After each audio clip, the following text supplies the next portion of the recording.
ሰላም ውድ የጀም ቤተሰቦች ዛሬ ለየት ባለ መልኩ መጥቻለሁ ማለት ነው።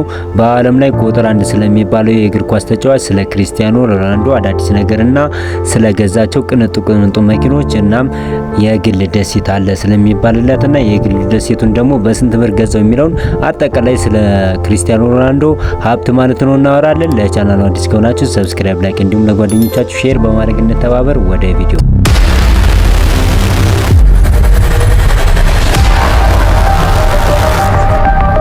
ክሪስቲያኖ ሮናልዶ በ1985 ህዳር 5 ማለት ነው እንደ ኢሮፒያን አቆጣጠር ፖርቹጋል እንደተወለደ ይታወቃል። ለሰው ልጅ ህልም አስፈላጊ ነው። ህልም ይኑርህ። ህልም ካለህ እዛ ህልም ላይ መድረስ ቀላል ነው፣ አያቅትም የሚለው ክሪስቲያኖ ሮናልዶ በአንድ አመት ውስጥ ማለት ነው በኳስ ጨዋታ ብቻ እስከ 50 ሚሊዮን ብር ያገኛል።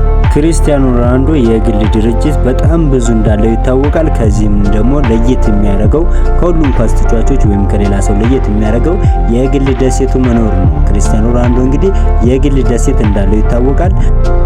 ይህ የክሪስቲያኖ የግል ደሴት ማለት ነው ከ340 ሚሊዮን እስከ 400 ሚሊዮን ዶላር ድረስ ይደርሳል ተብሎ ይገመታል።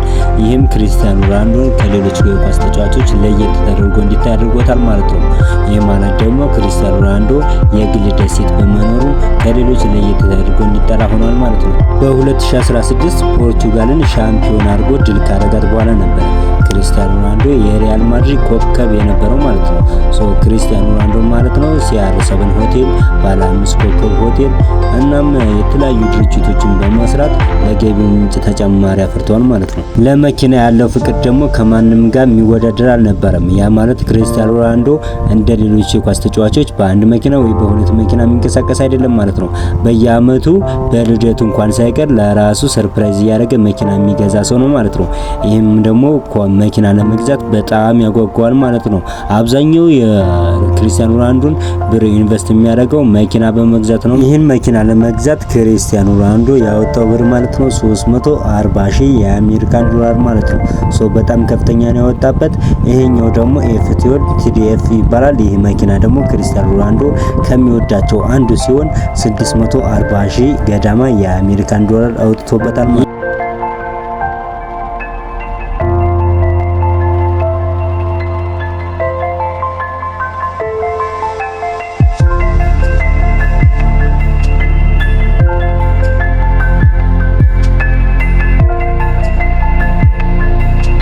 ይህ የምታዩት መኪና ደግሞ ክሪስቲያኖ ሮናልዶ ለ27 አመቱ ማለት ነው የልደቱን በዓል ሲያከብር ለራሱ በራሱ ጊፍት የሰጠ ሰው ነው። ይሄም ደግሞ መኪናው ማለት ነው 540,000 ዶላር አካባቢ ይገመታል።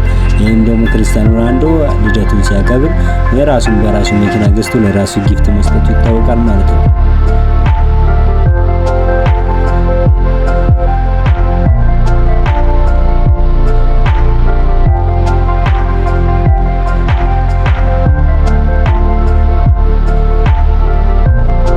ይህ መኪና የምትመለከቱት ደግሞ ማለት ነው በዓለም ላይ ከክሪስቲያኖ ሮናልዶ ውጪ 7 ሰው ብቻ ነው ያለው። ያ ማለት በዓለም ላይ ይህ መኪና ያለው ሰው 7 ሰው ነው ማለት ነው።